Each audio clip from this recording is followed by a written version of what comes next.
아직 크리스마스 같죠? 여러분들 아직 한 살 덜 먹은 거예요.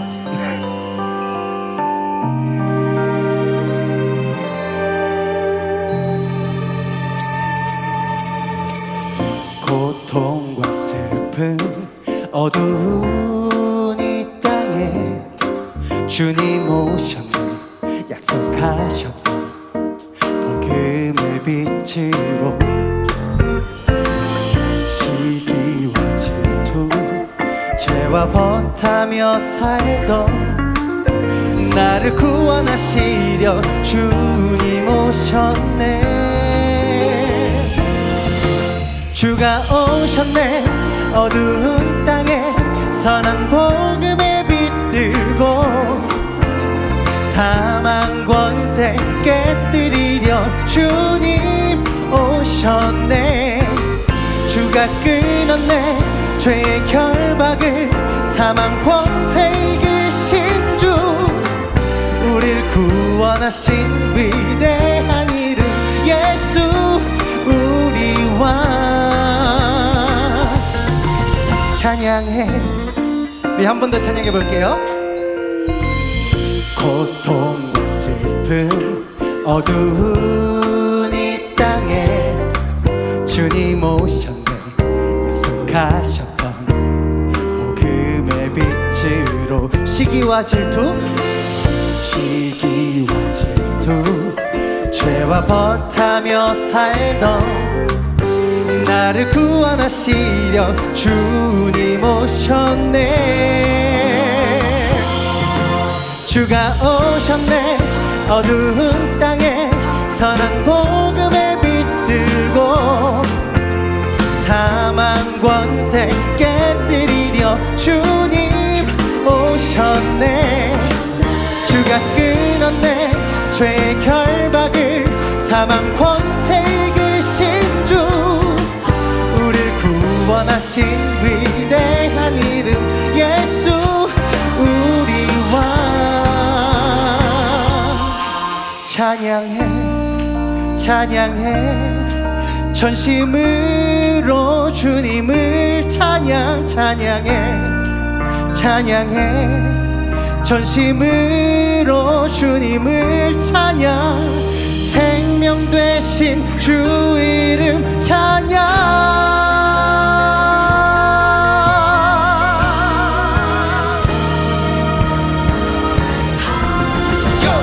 온 세상의 창조주 자유한 하기 당한 그분이 이 땅에 운명이 오셨네 자기의 몸이 힘없이 매달려 짐으로 죽음의 세력을 찢으신 분 부활의 영광 나타내신 영원한 생명 지주 그리스도 오셨네 어두운 땅에 복음의 빛 들고 사망 권세 깨뜨리려 주님 오셨네 주가 끊었네 죄의 결박을 사망 권세 이기신 주 우릴 구원하신 위대한 이름 예수 우리와 우리 다같이 찬양해 구원하신 주를 찬양 구원하신 주를 찬양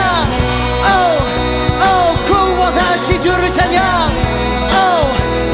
다시 오실 주를 찬양 할렐루야 그렇게 영광의 박수 올려드리겠습니다 할렐루야 아멘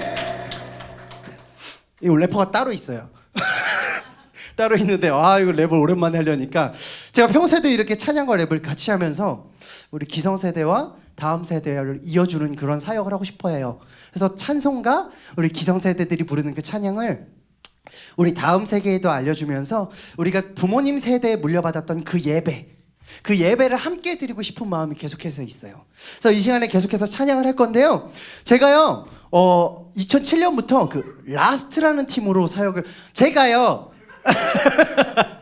여기서 제가 흥이 많은 친구 같아요 그죠? 그래서 이 시간부터는요 좀 신나는 찬양을 할 거예요 신나는 찬양을 할 건데 제가 조금 걱정되는 게 제가 평소에 그 라스트라는 팀으로 3명이 사역을 해요 그래서 이 곡을 다 이제 세 명이 나눠 부르는데 지금 제가 혼자 다 불러야 되거든요. 그러니까 여러분들이 같이 안 해주면 제가 아주 굉장히 비참해지는 상황이 벌어져요. 알겠죠? 하실 수 있으시죠? 네, 좋습니다. 이 시간 우리가 힘차게 그 예수의 보혈을 찬양했으면 좋겠습니다. 찬양하겠습니다. 예수의 보혈로, 아직 박수 안 치셔도 돼요. 괜찮아요. 그대는 씻기어 있는가, 마음속에 여러 가지 죄 악이 깨끗이 씻기어 있는가. 바로 지금부터 오케이, 박수.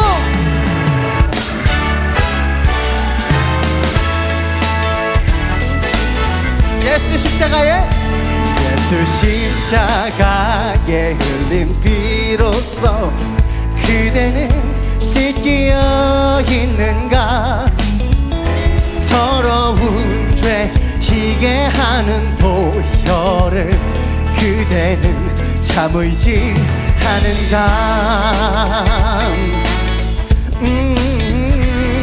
예수와 밤낮으로 늘 함께 그대는 행동을 하는가.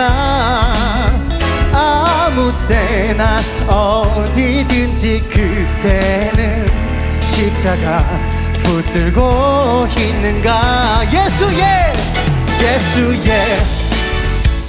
보혈로 그대는 씻기어 있는가. 마음속에 여러 가지 죄 악이 깨끗이 씻기어 있는가. 후후후 아멘.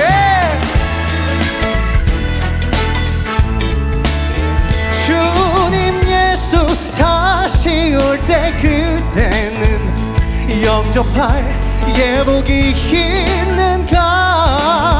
그대 몸은 거룩한 곳 성전에 들어갈 준비가 됐는가. 예수의 보혈로 그대는 씻기어 있는가. 마음속에 여러 가지 죄 악이 깨끗이 씻기어 있는가. 모든 죄에 더러워진 예복을 주 앞에 지금 다 벗어서 샘물같이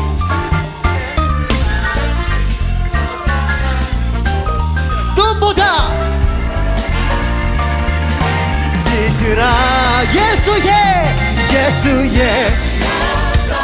보혈로 그대는 씻기어 있는가. 마음속에 여러 가지 죄 악이 깨끗이 씻기어 있는가. 예수의 보혈로 그대는 씻기어 있는가. 마음속에 여러 가지 죄 악이 깨끗이 씻기어 있는가.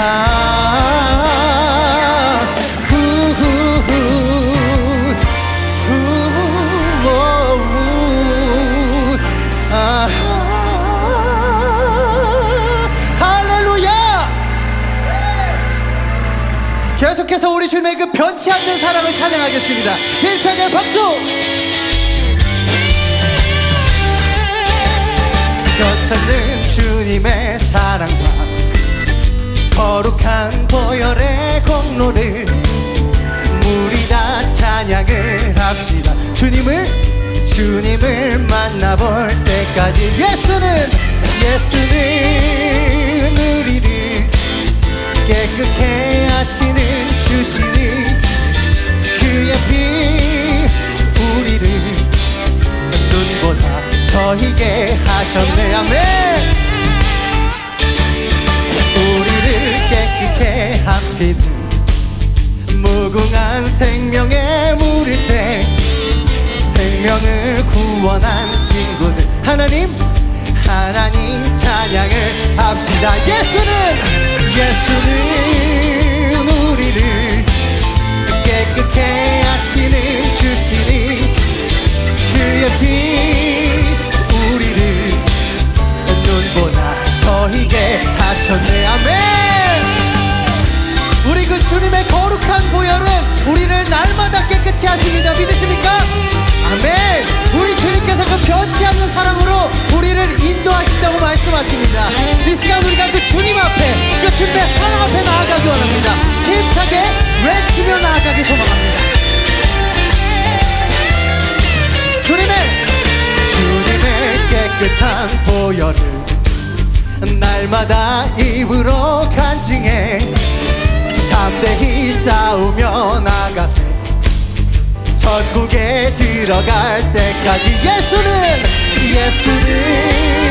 우리를 깨끗게 하시는 주시니 그의 피 우리를 눈보다 더 희게 하셨네. 아멘. 십자가 튼튼히 붙잡고 날마다 이기며 나가 머리에 면류관 쓰고서 주 앞에 찬양할 때 예수는 우리를 깨끗게 하시는 주시니 그의 피 우리를 아멘 눈보다 더 희게 하셨네. 예수는 우리를 깨끗게 하시는 주시니 그의 피 우리를 눈보다 더 희게 하셨네. 아멘.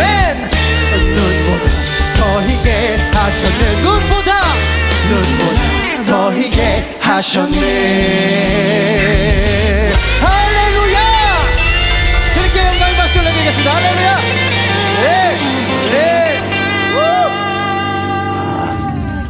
목사님 다들 흥이 넘치시는데요? 아까 목사님께서 살짝 걱정을 하셔서 제가 빠른 곡 다 빼야 될까 걱정을 했는데 이 정도면 다음 곡도 아무 걱정 없이 해도 될 것 같은 느낌적인 느낌. 네, 다음 곡은요 우리가 더욱 힘차게 그 주님을 향해 찬양했으면 좋겠어요. 제가요 그 성경을 보니까 요한복음에 예수님께서 이런 말씀을 하시더라고요. 내가 너희에게 평화를 준다. 내가 내 평화를 너희에게 주는데 내가 주는 평화는 절대 세상이 주는 것과 같지 않아. 그러니 걱정하거나 두려워하지 않아도 돼. 이렇게 두려움 없이 앞으로 나오는 용기 평화, 이 평화가 우리 가운데 가득했으면 좋겠습니다. 아멘이십니까? 그래서 이번 찬양은요 그 예수 그리스도의 평화를 우리가 마음껏 외쳤으면 좋겠는데 제가 우리 복음 안의 세교회 새안의 복음 아니요 뭐야? 맞죠? 복음 안의 세교회 맞죠? 새안의 복음교회는 네 복음 안의 세교회 우리 성도님들에게 두 가지를 부탁드릴 거예요. 자, 이 찬양이 시작되면 그 자리에서 오른손을 이렇게 번쩍 드시는 거예요. 한번 연습해 볼까요? 자, 위로 드시고 자, 네 어려운 거 시키지 않아요. 그런 눈빛으로 저를 보지 마세요. 자, 위아래로 1, 2, 3, 4 Put your hands up, put your hands up. 뭐 어렵지 않죠? 아유, 우리 요즘 젊은 세대들이 다 하는 그 put your hands up이잖아요. 이거를 지금 이 시간에 조금 다른 의미로 해봤으면 좋겠어요. 주님, 이 복음 안의 세교회 가운데 옷이옵소서. 되게 거룩한 의미를 담았어요. 괜찮죠? 아유, 그 양손으로 막 하셔도 돼요. 이걸 힘차게 해주시면 됩니다. 예, 여러분들이 다 아는 찬송 같네요. 평화 이 찬양을 이렇게 힙하게 할 거예요. 어떤 건지 상상이 잘 안 가시죠? 이거 지금 힙하게 할 거니까 제가 한 가지 더 부탁드릴게요. 찬양 중간에 Everybody say라고 외칠 거예요. 그럼 성도님들이 평화 두 글자 크게 외쳐주는 거예요. 여기 와서 막 이렇게 막 시키는 사람 별로 없지. 자, 제 이 마지막 부탁이에요. 자, 연습 한번 해볼게요. 제가 불안해서 그러는 건 아니야. 절대 불안한 건 아닌데 우리 형제님 표정을 보니까 살짝 형제님. 자, 내가 불안하지 않지만 표정 살짝. 그러니까 연습 한번 해볼게요. 네, 불안하지 않아. 네, 자, 제가 먼저 외쳐요. 자, Everybody say. 제가 이럴까봐 불안했어. 이럴까봐. 자, Everybody say 평화. 호. Everybody say 평화. 오케이? 형제님 오케이? 너무 좋아요. 이렇게 우렁차게 같이 해주시면 돼요. 부담 없이. 자, 계속해서 우리 주님의 평화를 찬양하겠습니다. 할렐루야. 오케이. 복음만의 세교회. Come on. Oh, ready? 1, 2, 3, hit, man. 찬양할 준비된 사람 손 머리 위로. 다 같이 put your hands up, put your hands up, put your hands up, put your hands up. 성령님 이곳에. 오케이, that's right. Come on. 내 영혼의 극히 깊은 데서 맑은 가락이 울려나네. 박수. 하늘 곡조가 언제나 흘러나와 내 영혼을 고이 싸네. 내 맘속에 솟아난 이 평화는 깊이 묻힌 보배로다. 나의 보화를 캐내어 가져갈 자 그 아무도 없으리라. 아멘. Wanna hear say 평화로다. 하늘 위에서 내려보내 그 사랑의 물결이 영원토록 나 영혼을 덮으소서. Okay, one more time. Wonderful peace from God. Come on. 내 땅 속에 평화가 넘쳐남은 주의 큰 복을 받음이라. 내가 주야로 주님과 함께 있어 내 영혼이 편이시네. 이 땅 위에 험한 길 가는 동안 참된 평화가 어디 있나. 우리 모두 다 예수를 친구 삼아 참 평안을 누리겠네. 아멘. Wanna be the same. 평화로다. 평화로다. 하늘 위에서 내려보내 그 사랑의 물결이 영원토록 나 영혼을 더 한 번 더. 평화로다. Wanna be the same. 평화로다. 하늘 위에서 내려보내 그 사랑의 물결이 영원토록 나 영혼을 덮으소서. 하하, check it up. Here comes the new watchpoint break up right. 늘 원했지 삶의 평화는 나. 내 노력과 의지는 내 국지로 몰아도 무력한 자의 한계를 느끼나. No, I'll be now. 주님의 그 평화는 내가 접해 마음으로 전달고도 주어진다는 것. That's right. 평화 따윈 평화を몸으로 담아내. Yes. 오케이. 제가 소리 넘어갈 거야. 자, 우리 아까 연습한 거 해볼게요. 자, 제가 먼저 해줍니다. 자, 다같이. 자, 손머리 위로 붙어있어. 1,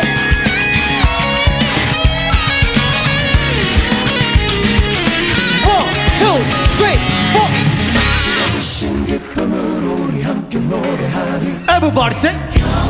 Ho, everybody sing. Okay, one more time. 주가 주신 기쁨으로 우리 함께 노래하리. Everybody sing.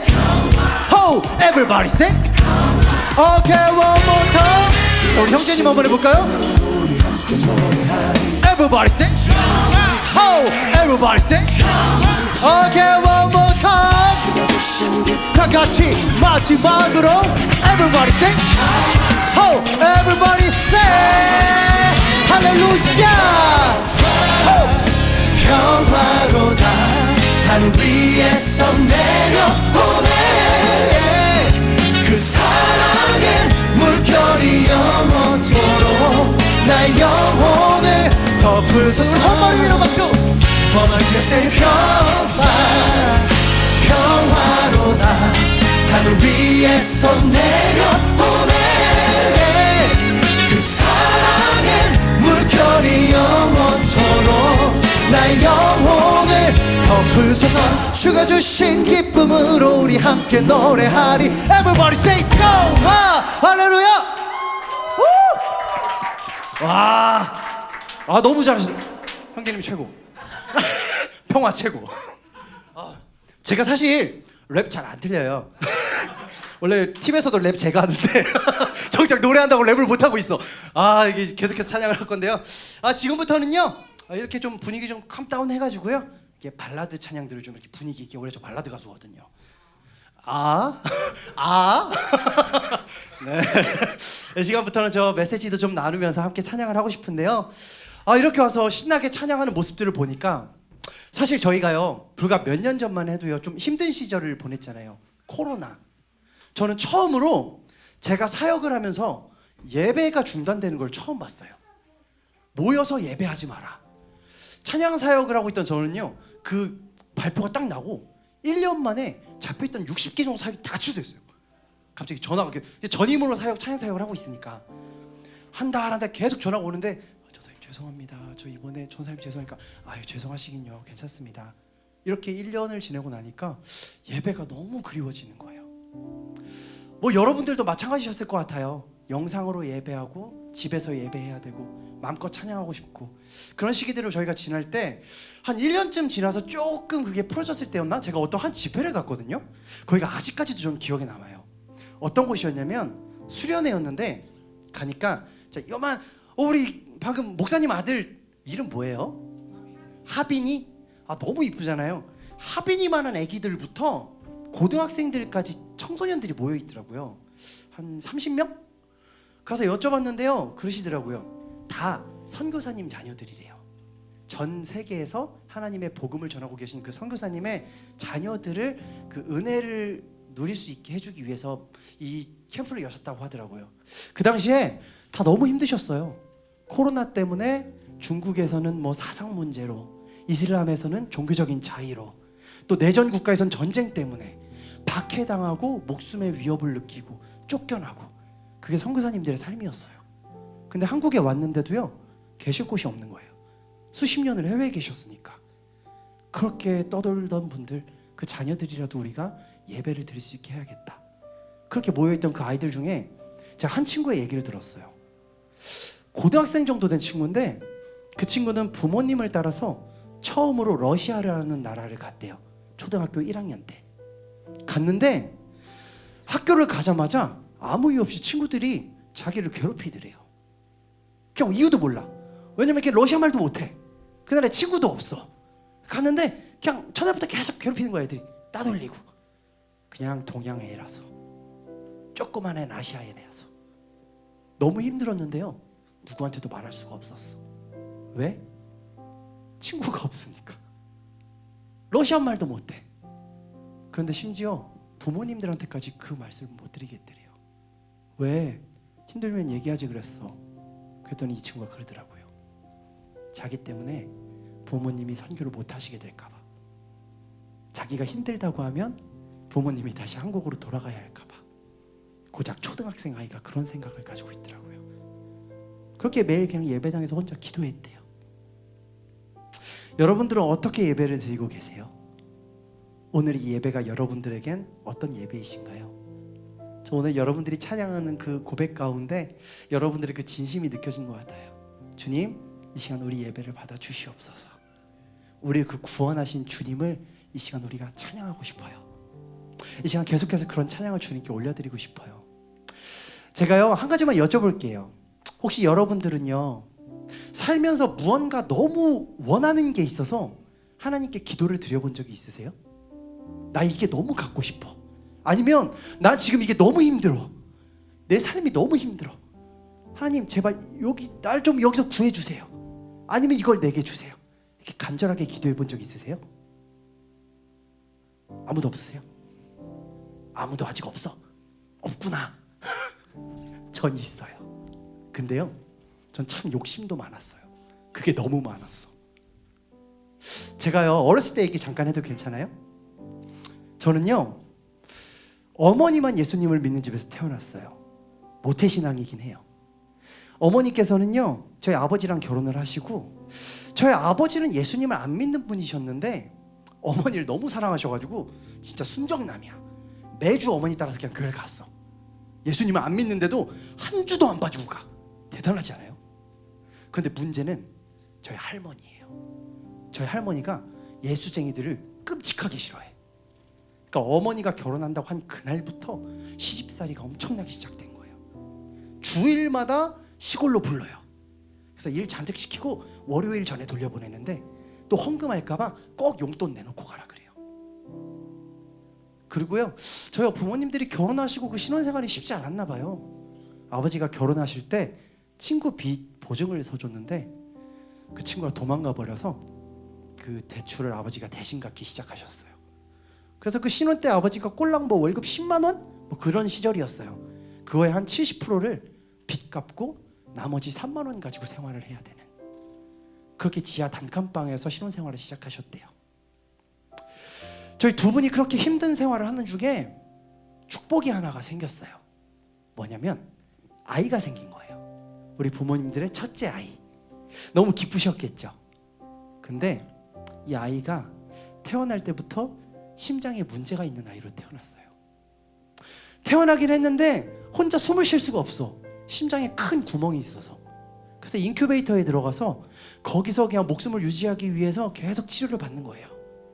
그런데 조금 지나서 이제 퇴원을 해도 되겠다 싶어서 퇴원을 했더니 또 발작이 일어나면 다시 병원에 입원해야 되고, 퇴원해도 입원해야 되고, 이게 계속해서 반복되는 생활이 시작됐어요. 어느 날과 똑같은 밤이었어요. 아버지는요, 그 야간 근무를 하시려고 일 가시고 어머니하고 아기하고 둘이 그 지하방에 혼자 있었어요. 둘이. 근데 새벽 2시쯤 갑자기 아기가 거품물만 묻기 시작하면서 발작을 하기 시작해요. 그러니까 어머니 너무 놀랐겠죠. 주변에 아빠도 없고 저희 집엔 전화도 없었대요. 그러니까 빨리 응급 전화를 해야 되는데 할 수가 없는 거야. 급하게 막 뛰어나와서 윗집 가서 주인집 아줌마는 문을 막 두드리는 거야. 아줌마, 우리 아기가 너무 아파요. 우리 아기가 너무 위험해요. 지금 좀 빨리 도와주세요. 아줌마도 새벽에 자다 깨서 놀라서 나왔지 뭐. 그래서 그걸 보고 빨리 아줌마가 응급차를 불러주신 거야. 그래서 응급차를 타고 동네 병원을 갔는데 그 의사 선생님이 방법이 없대요. 지금 어떻게 손 쓸 수가 없대. 빨리 큰 병원으로 가야 된대. 그래서 다시 큰 병원으로 갔어요. 그랬더니 의사 선생님이 그런 말씀을 하세요. 빨리 수술을 안 하면 아기가 3개월 넘기기 힘들어요. 응급 상황이에요. 그때부터 고민이 막 시작돼요. 저희 어머니는요, 돈이 없어요. 심장 수술을 받을 만한 큰 돈이 저희 집에는 없었어요. 급하니까요, 아이를 일단 응급실에 넣어놓고요, 기도를 하기 시작해요. 방법이 없으니까. 하나님, 어떻게 하죠? 우리 아기가 너무 아픈데 수술을 할 수가 없어요. 좀 살려주시면 안 돼요? 어떻게 해야 되죠? 기도밖에 방법이 없어. 그런데 오늘 저희 할머니가 그 아기가 병원에 있다는 소식을 듣고 병원으로 오신 거예요. 그래서 병원을 들어왔는데 어머니는 할머니를 보자마자 아기 걱정보다 갑자기 나 죽었다. 아기가 아픈 것도 나 때문이라고 하면 어떡하지? 그 걱정이 더 시작되는 거예요. 그만큼 할머니가 너무 무서웠으니까. 근데 할머니가 조용히 저희 어머니 손에 봉투 하나를 쥐어주세요. 그리고 그렇게 말씀하시더래요. 그래도 아기는 살려야지. 그렇게 하고 다시 시골로 가셨어요. 그 봉투에는요 100만 원이라는 돈이 있었어요. 그때 수술을 하려면요 예약금을 걸어야 했대요. 저희 그 예약금도 없었던 거예요. 근데 할머니가 주신 돈으로 예약금을 걸 수 있었어요. 그럼 뭐예요? 수술 받을 돈이 없는데. 다시 기도하기 시작해요. 하나님 어떡하죠? 이 아이 살려주시면 이 아이 하나님께 바칠게요. 계속해서 울며 기도를 해요. 근데 하나님께서 그 기도를 들으셨는지 정말 감사하게도 그 병원 복지재단의 도움으로 그 아기가 수술 대상자로 선정이 돼요.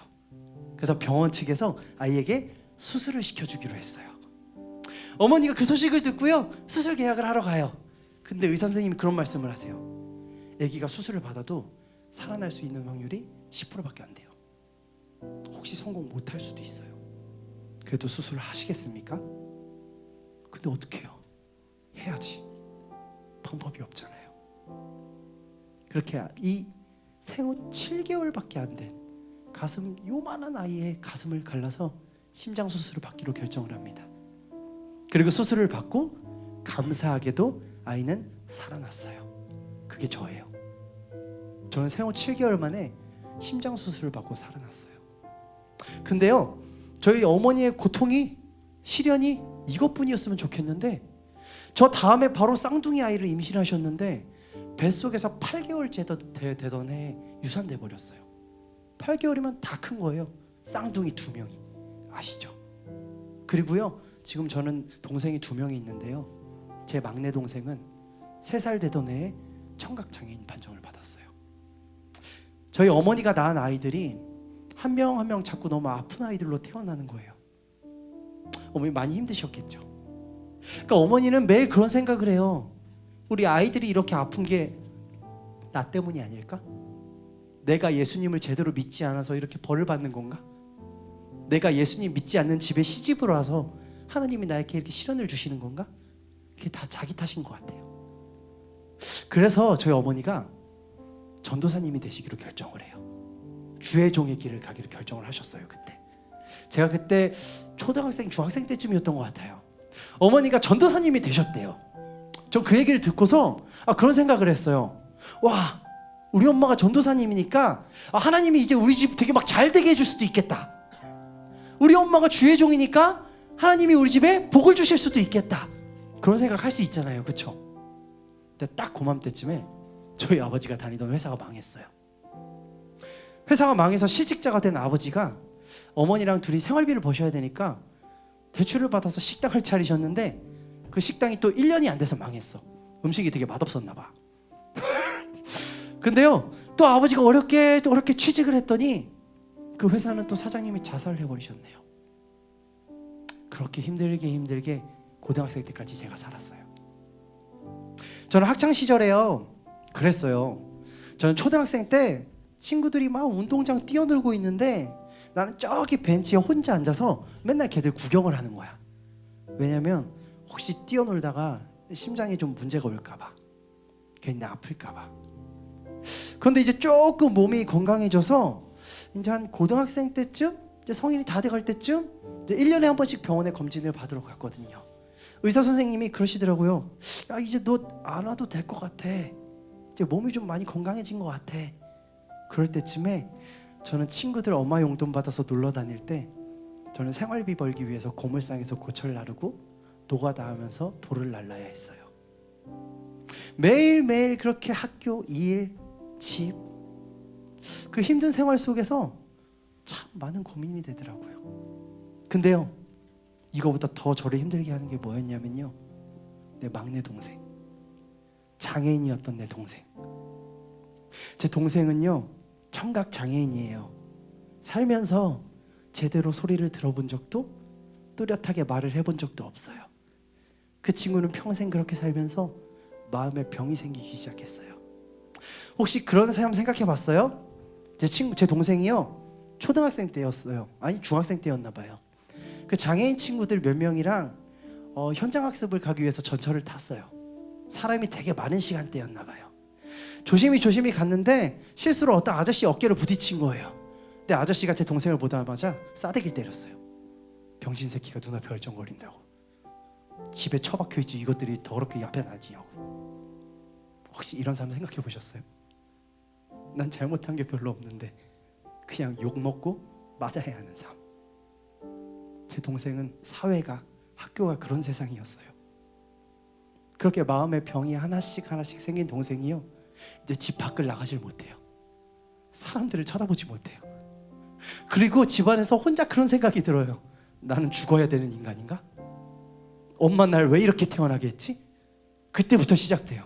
아침에 눈을 뜨면 자기 벽을 계속 치기 시작해요. 자기 방 벽을 1시간, 2시간 끊임없이 쳐요. 소리 질러요. 말도 못하니까요. 어느덧 손이 찢어져서 피가 나고 있어요. 제 동생 방은 언제나 피투성이에요. 그리고 엄마 아빠를 향해 욕을 해요. 나 왜 이렇게 태어나게 했냐고. 왜 날 바보로 태어나게 했냐고. 저는 힘들게 일하고 집에 돌아오면 제가 보이는 풍경은 그거예요. 제 동생은요, 또 벽을 치면서 자해를 하면서 울고 소리 지르고 있어요.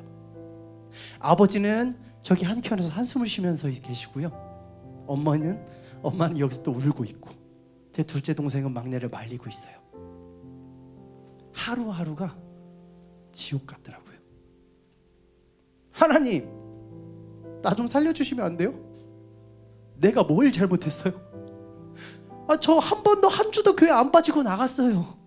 태어나면서부터 하나님을 찬양했고 지금 이렇게 열심히 하나님을 믿고 엄마도 전도사님인데 나 왜 이렇게 살아야 돼요? 나 진짜 살려주시면 안 돼요? 그런 생각도 들어요. 죽고 싶다. 이렇게 하나님을 찾은 그때 처음으로 제가 예수님을 만났어요. 아멘이십니까? 저는 모태신앙이지만 제가 매주 교회를 갔던 그곳에는 저한테 예수님이 없었던 것 같아요. 그냥 교회를 갔다 오고 그 삶이 반복됐었는데 처음으로 저의 그 광야의 삶 가운데 힘든 삶 가운데 예수님을 향해 부르짖었더니 그 예수님이 저를 찾아오셨어요. 예수님 만나고 제가 어떻게 변했는지 아세요? 예수님 만나니까 갑자기 내 동생 귀가 뻥 뚫리면서 안 들리던 소리가 막 들리기 시작하고 제 심장이 빵 나가지고 내가 막 건강해지기 시작하고 우리 집에 막 돈이 다시 들어와서요 막 우리 집 거지였는데 막 우리 집이 부자 되고 있다니 아무것도 안 일어나. 저는 하나라도 생길 줄 알았어. 왜? 전지전능한 예수님을 내가 만났잖아. 근데 왜 나한테는 이런 기적이 안 일어나지? 난 예수님을 만나도 안 되는 건가? 그런데 그때부터 놀라운 변화가 하나가 시작돼요. 뭐냐면 제 마음이 괜찮아요. 저는요 여전히 심장에 구멍을 가지고 있어요. 지금도 심장이 있어요. 심장에 구멍이 있대요. 그리고 저희 집은 여전히 쉽지 않아요. 전 지금도 사역하면서 뭐 택배 배달도 하고요 알바를 해야 생활비를 벌 수 있어요. 제 막내 동생은요 여전히 장애인이에요. 소리를 잘 듣지 못해요. 그렇지만 그게 저를 힘들게 할 수 없어요. 이제 내가 괜찮더라고요. 이게 아까 제가 말했던 예수님께서 우리에게 주신다던 평화인 것 같아요. 이 세상과 비교할 수 없는 평화. 내가 어떤 곳에 있든 어떻든 상관없이 주님께서 함께 하심으로 누릴 수 있는 평화. 이 평화를 여러분들은 누리고 계십니까? 아니라면 이 시간 그 평화를 꼭 누렸으면 좋겠습니다. 그 예수님을 꼭 만났으면 좋겠습니다. 그 예수님을 만나면 다른 변화가 또 나타나요. 뭐냐면 내가 아닌 다른 사람이 보이기 시작해요. 제가요 어느 날 집에 갔는데 동생이 보이는 거예요. 평소에는 쟤를 볼 때마다 미칠 것 같았어. 어떤 날은 제가 그냥 없어졌으면 좋겠어. 그랬는데요 그날은요 너무 그 아이가 불쌍한 거예요. 우리는요 이 자리에 그냥 앉아있지만 제 소리가 들리고 있잖아요. 그죠? 우리는 그냥 눈만 뜨고 있으면 저 자리가 다 보여요. 그런데 그 사람은 이 한 발을 내딛는 거, 이 소리를 하나 듣는 것조차 쉽게 할 수 없는 사람들이에요. 그런 생각이 들더라고요. 어쩌면 나는 누군가에겐 내가 부러운 사람일 수도 있겠다. 나는 그 누구보다 하나는 더 가지고 있는 사람일 수도 있겠다. 이 생각 해보셨어요? 그 남을 생각하며 살아가는 삶, 우리가 함께라는 삶, 예수님께서 우리와 함께 하시기 때문에 우리가 누릴 수 있는 생각인 것 같아요. 저는요 성경을 보면요 제가 참 좋아하는 분이 한 분 계세요. 바울이라는 분이 계세요. 다 아시죠? 고린도후서를 보니까요 저는 그 사도 바울이라는 사람이 얼마나 대단한 사람인 줄 알아요. 그 사도 바울은 예수님의 복음을 전하기 위해 전 세계를 다니고 그 복음을 전하기 위해 핍박받고 채찍을 맞으면서도 감옥에 갇히면서도 굴하지 않고 하나님의 복음을 전했던 사람이에요. 맞죠? 그런데 이 대단한 사람이 고린도서를 보니까 참기 힘들었던 고통이 하나가 있었나 봐요. 거기엔 그렇게 표현을 해요. 가시. 그 육체에 가시라는 질병이 있었대요. 그게 뭔진 정확히 모르겠어요. 어떤 사람은 괴질이라고도 하고 어떤 사람은 잘 보이지 않는 병, 잘 들리지 않는 병, 또 어떤 사람은 정신병이라고도 해요. 하지만 중요한 건 그 사도 바울조차 참을 수 없는 고통이었던 거예요. 그래서 그 사도 바울은요 하나님께 기도를 해요. 하나님 제발 제게서 이 가시를 거두어 주십시오. 무려 3번이나 기도를 해요.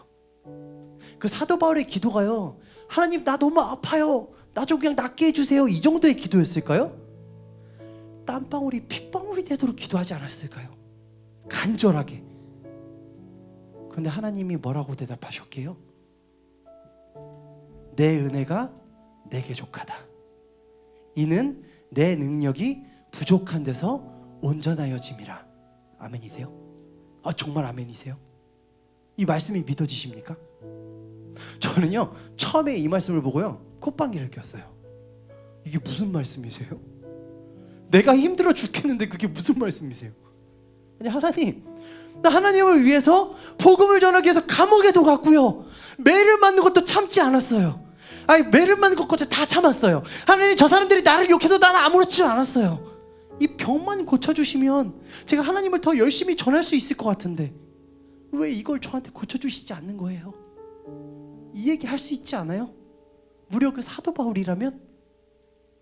저는 그 하나님이 참 원망스러울 때도 있었어요. 그런데요 사도 바울은 그렇게 고백합니다. 그러므로 도리어 내가 나의 여러 약한 것들에 대하여 자랑하노니 이는 그리스도의 능력이 내게 머물게 하려 함이라. 그러므로 내가 약한 것들과 능욕과 궁핍과 곤고와 박해를 기뻐하리니 이는 내가 약한 그때에 완전해짐이라. 아멘이십니까? 이게 사도 바울의 고백입니다. 그 사도 바울은요 그 주님이 주시는 평화를 이미 누리고 있었던 거예요. 저는 하나님이 그 바울의 기도에 응답하지 않으셨는 줄 알았는데 하나님의 응답은 바울의 그 고백이었던 거예요. 이 세상이 어떤 고난이 오더라도 그걸 이겨낼 수 있는 평화, 내가 그걸 이겨낼 수 있는 평화, 하나님은 그걸 우리에게 주고 싶어 하십니다. 아멘이십니까? 전 이 시간 여러분들에게 이 말씀을 전하고 싶었어요. 우리가 살면서요 고난은 계속해서 올 거예요. 우리가 예수님을 믿고 있지만, 예수님과 함께 살아가고 있지만 그럼에도 고난은 계속해서 우리를 찾아올 거예요. 왜냐? 우리는 살아있으니까.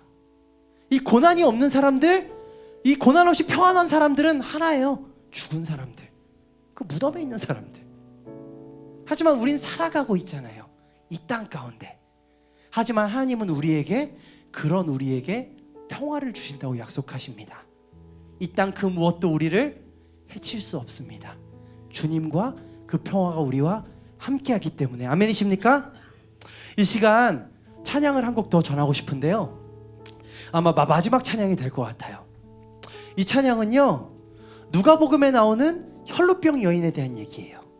그 혈루병 여인은요 평생 몸에서 피가 멈추지 않는, 상처가 나면 계속해서 피가 흐르는 병을 앓고 있어요. 그리고 계속해서 하혈을 해요.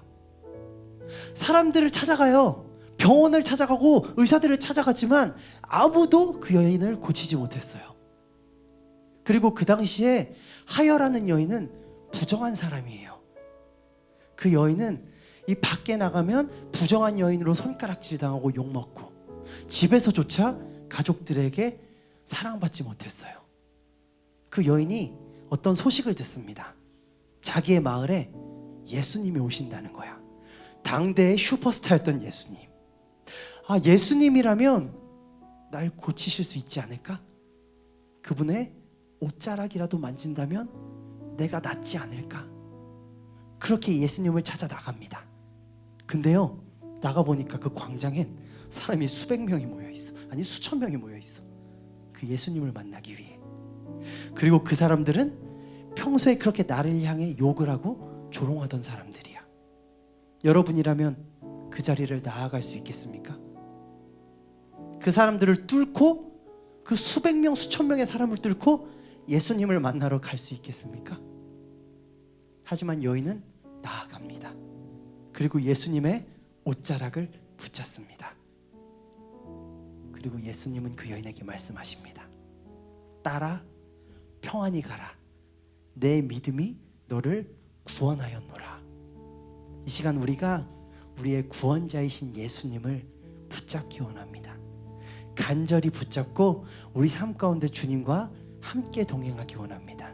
옷자락에서 전해지는 사랑 함께 찬양하겠습니다.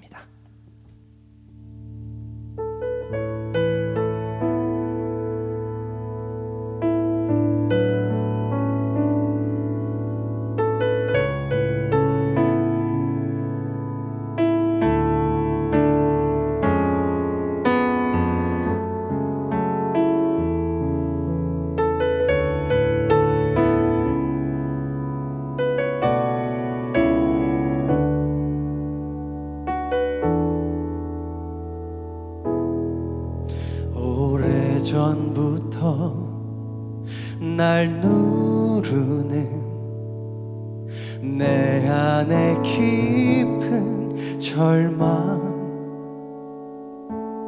아무 희망도 어떤 기대도 내겐 없는데 사람들의 외면과 날 거절하는 눈빛, 아픈 상처로 짙은 어둠으로 깊이 빠져만 가는데 어디선가 내게 들리는 하나님 아들 주님 이야기, 그분이라면 그의 옷자락이라면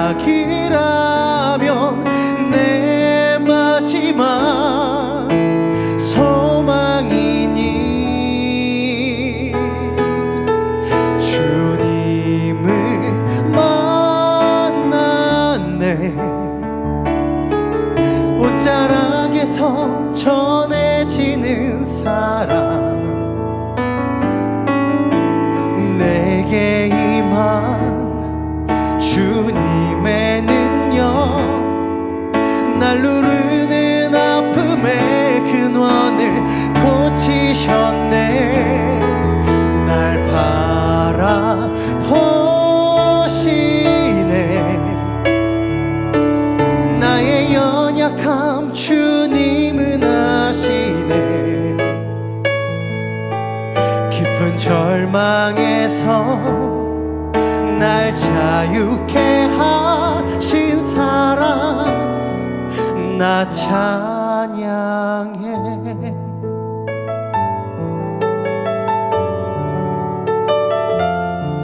그 절망 가운데 우리 주님은 우리를 찾아오셨습니다. 이 시간 그 주님을 힘차게 붙잡으며 고백합니다. 어디선가 내게 들리는 하나님 아들 주님 이야기,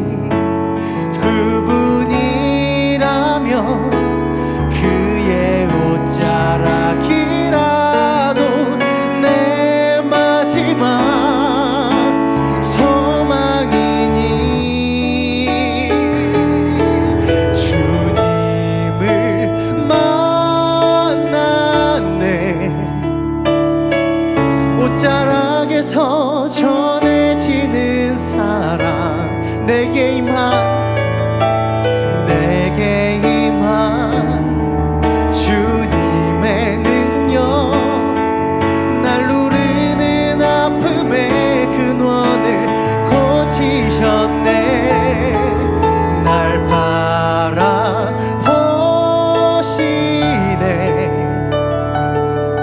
나의 연약함 주님은 아시네.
우리의 삶을 주님께서 인도하실 것입니다. 주님과 동행하며 그 하나님 나라를 누리며 살기를 소망합니다. 감사합니다. 하나님께 영광의 박수 올려드리겠습니다. 할렐루야.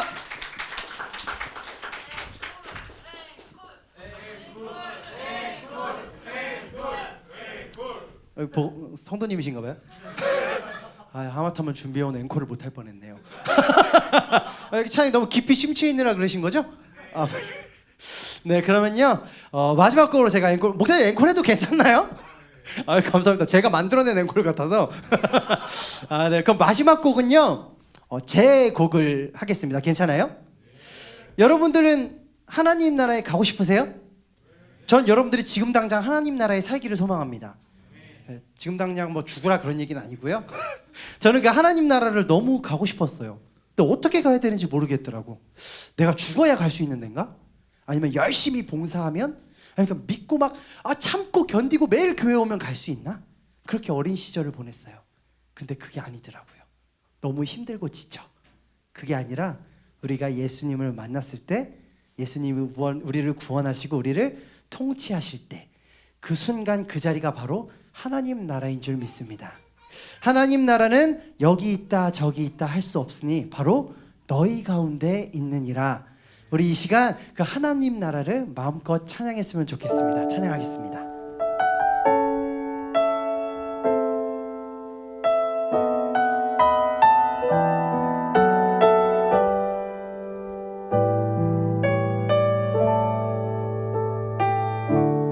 어떤 곳일까 하나님 나라는 내가 죽어야만 갈 수 있는 곳일까? 나의 믿음만큼 나의 희생만큼 그게 보상받는 곳일까? 이 땅의 그저 참고 견뎌내다 보면 갈 수 있을까? 아직 감이 오질 않는 그곳이 너무 궁금해지는데 여기가 바로 하나님 나라. 나를 구원하신 주님 통치하시는 나라. 여기저기 찾지 않아도 우리 가운데 이미 임해 있는 곳. 주님이 정말 주시려던 것 구원을 통해 누릴 수 있는 것. 이 땅에서부터 누리는 참 평안의 나라.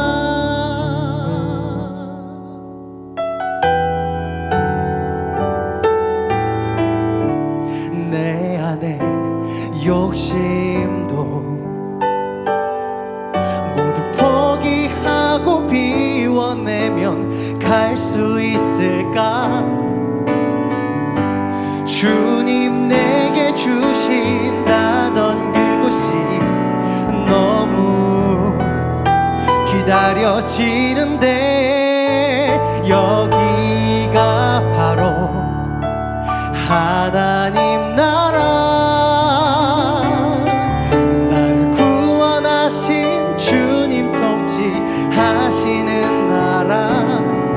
여기저기 찾지 않아도 우리 가운데 이미 임해 있는 곳. 주님이 정말 주시려던 것 구원을 통해 누릴 수 있는 것.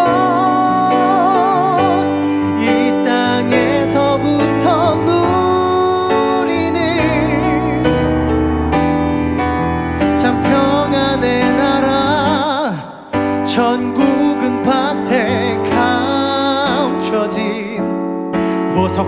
같이 아무나 쉽게 찾지 못하지. 예수를 만나 그 보석 찾게 된다면 진짜 천국을 보게 될 거야.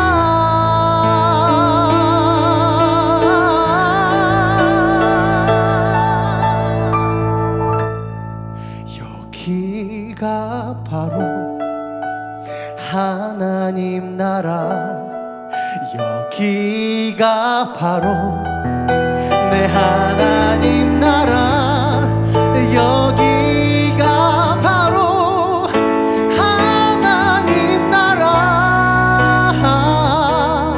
이 땅에서부터 누리는 참 평안의 나라, 이곳이 바로 내 하나님 나라, 이곳이 바로 내 하나님 나라.